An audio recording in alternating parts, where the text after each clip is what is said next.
Chapter 6 of Make Your Mark is out, and as usual I'm here to review and analyze it for you guys.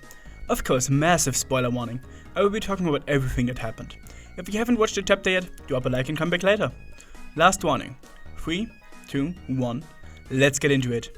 I was immediately overwhelmed because episode 1 was such a giant lore dump that it has the most notes out of all the episodes.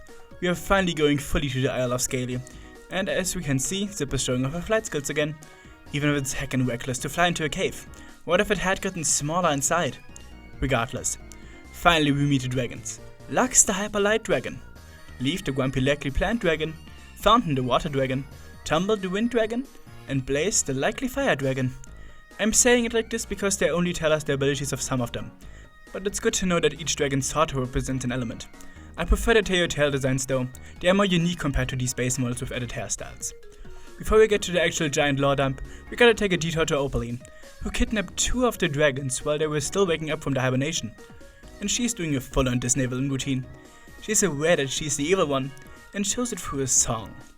Ending up with mind-controlling them through the Dragonstone. The Dragonstone is a really powerful device. They tell us why they were gone. They were in a magical hibernation for centuries, and Opaline woke them up. The Dragon tells us this is what some of us already expected. Spike. Dragon Lord Spike. This obviously begs the question of what happened to Amber, but we sadly never get an answer. He does answer a lot of other questions though. He is the one who tells us that Twilight created the crystals to hide pony magic from Opaline, and the Dragonstone to do the same with dragon magic. He is also surprised that ponies lost their magic while dragons went only to sleep. They slept through all of the years. They had to resort to this tactic because of Opaline, who interrupted Twilight's peaceful reign, according to Spike. And then they confirm 2 things. 1, that Skywars is actually the land of Alicorns, like we thought, and that Opaline wasn't a fire Alicorn to begin with, but became one after taking it from the dragons. After this giant backstory and exposition drop, they finally see Sparky, and he apparently is a chosen one kind of character now, because his transformation fire is so special. I'm honestly glad, because if every dragon suddenly could do that, the power balance would be totally destroyed. The dragons and ponies team up and go back to Equestria as hoped. Lore dump and character introduction complete. And it's really interesting to see because they mention that Spike is an ancient Dragon Lord. Like, how old does Spike have to be for this title? Now, we already would reach episode 2. And it's a 2-parter. I love that they made this basically season finale a 2-part episode, or even a 3-parter if I'm being honest. This chapter seems like one big 1-hour long episode. We are gonna go episode by episode still. Because this episode starts what we already saw a week ago in Tell Your Tale. Thanks Hasbro for the spoilers. Opaline is on her journey to take the cutie marks from everyone, and she uses the Together trees to do so. She somehow took control of the trees with the help of the corrupted tree at her castle. She takes from all towns, but Hitch actually puts up with a good fight in Madtime Bay, with the help of his critters of course. Kenneth, Steven, and Meg snips a lot. He controls his magic well, but is overpowered by Opaline in the end. And the first cutie mark of the main 6 she steals. And as soon as it gets stolen, his beam in the Bright House turns off, showing the group's direct connection to the crystal's power. Zip is the only one who figures everything out by the way, how the trees work, and what she does with the cutie marks and everything. Problem is that they split up after instead of facing Opaline together. They try to protect only their hometowns. We saw before what happened in Madtime Bay. But before we go into the next episode to see how the others have done, I have a few more small things to mention. The dragons. They try to get Opaline and take care of her, but that's honestly a dumb move. They know she can control dragons. They just get trapped in mind control down in the dungeon. Which brings me to one of the few bits of dragon characterization, because Fountain tells us that she was chained up in a dungeon before. But now, it's time for the 3rd episode, Roots of All Evil Part 2, and we left with Opaline in Madtime Bay, now heading to the Bright House. And besides the fact that the Bright House is still protected by Twilight's spell, I'm really amused by how dumb Opaline is sometimes. She only then realized, or really got told, that Misty isn't on her side anymore, and that she never was her friend, only a prisoner and abuse victim, kinda like the dragons are now. Opaline has a really twisted idea of friendship. Regardless, she still has cutie marks to steal, and she goes to Zephyr Heights first, and I'm impressed with the Wild Sisters. They deceive Opaline and almost get her, but that would be anticlimactic. So she takes theirs, and even Misty's cutie marks before facing actually well-working defense plans from Izzy and Bridlewood. But nobody expected that to start there. And at that point, it was clear that last week's Tell Tale episode was a short version of this, just leaving out some arguably very important stuff, like basically everything about the dragons. Which is what comes now. Sparky really gets some of the Chosen One energy, and has somehow the power to break Spike out of Opaline's control. But that's not important yet, because for now, Opaline has a very interesting interaction with Sunny. We get the classic villain speech. Opaline tries to convince Sunny that she is just like her. Sunny wants knowledge and knowledge is power, which is Opaline's goal, but Sunny has enough integrity to not completely fall for it. And fights for her friends. That fight definitely looks better in 3D than in 2D, even if we all knew she'd lose and lose her cutie mark, which also stopped the crystals from working. All things we saw in Tail. What we didn't know is why the resolution after worked. Zip figured it out, with the help of her sister and Misty.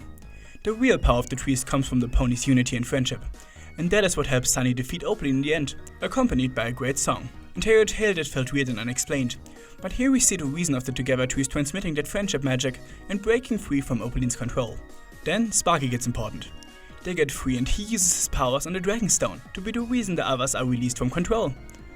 I still have to mention that we got confirmed that Sunny's heart necklace is the rainbow creating locket from I think it was Gen 3, but since I don't know enough about that, I'm not gonna comment much on that. Sparky stays with the ponies, instead of staying with the dragons, which was expected, but I'm sure some fans will not like him sticking around. Then we have the end of Opaline. She didn't die or got reformed, just contained in the Together tree for now. I liked this ending for her. Reformation would have been too fast, it's MLP so death was unlikely, and keeping her as a villain wouldn't have been good. This keeps the possibility of a future return, like in Season 9 of Friendship is Magic, but still opens the room for a new villain to appear, as we will get to see with Secrets of Starlight. Speaking of, the end of this episode already shows the portal they will go through in Secrets of Starlight, and even makes us hyped for the glittery designs.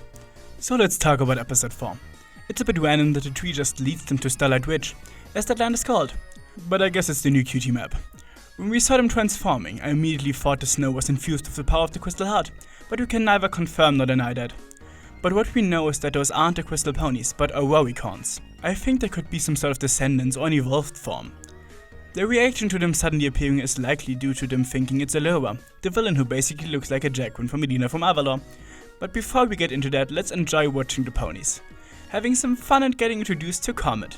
Let's ignore the other one because I love Comet, he is now best G5 pony. The new Sunburst, he even seems autism coded.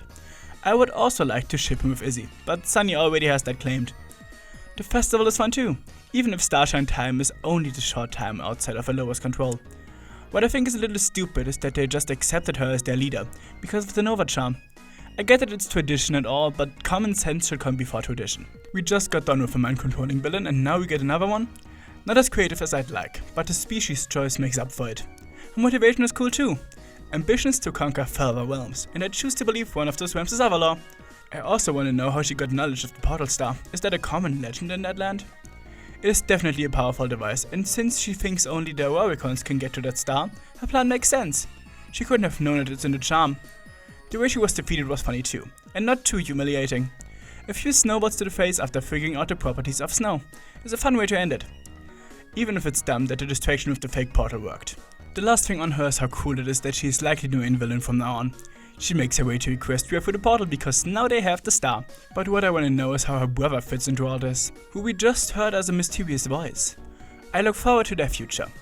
The introduction of the Auroricons is definitely cool, especially because of Comet. That's why I adore that he joins them in Equestria, hopefully appearing a lot. He's a nerd and I can't wait to see him explore Equestria. I have known Comet for a day and a half, but if anything happened to him I would kill everyone in this room and then myself. He is now my favorite G5 pony. There's only one more thing to note about this episode, and that's the confirmation of what element the main 6 of this gen would be. Sunny, Hope. Pip, Confidence. Zip, Courage. Misty, Empathy. Hitch, Kindness. And Izzy, Creativity. Nothing too surprising, but worthy of note in my opinion. Well, this was a lot. Overall I really enjoyed this chapter. All 3 episodes of the main chapter were packed to the brim with important stuff. Nothing felt like too much. I was satisfied with Opaline's defeat as well, as the setup for what comes next through Secrets of Starlight. And boy am I glad it's the actual Starlight and not the character from G4. The only thing I'm really bothered by is the marketing. The trailers again revealed too much, not to mention Tail, that spoiled Opaline's defeat in an underwhelming way. And don't get me started on how annoying it is that some Tail scenes in episodes don't seem canon anymore now, like the scene where Onyx lost his cutie mark, which happened again in Make Your Mark Now, but differently. But spoilers aren't only a problem from Hasbro, but also from this fandom. Nobody could keep the reveals under wraps until the chapter was released. Is it too much to ask to use a spoiler tag on pages like Twitter or Discord, or to not use spoilers in your titles and thumbnails? I get that it gets traction, but it's incredibly scummy. But I shouldn't rant too much. Let's focus on the good things, because now I want to know, What is your favorite part of this chapter? Are you gonna be watching Hayotei from now on, or are you done with G5? I definitely will keep on. I'm enjoying myself too much to stop. And I hope you all will join me. But until then, join my Discord if you want to discuss some more. Thanks to my patrons, especially to Maverick. Until next time for the bonus mini fellas, and bye.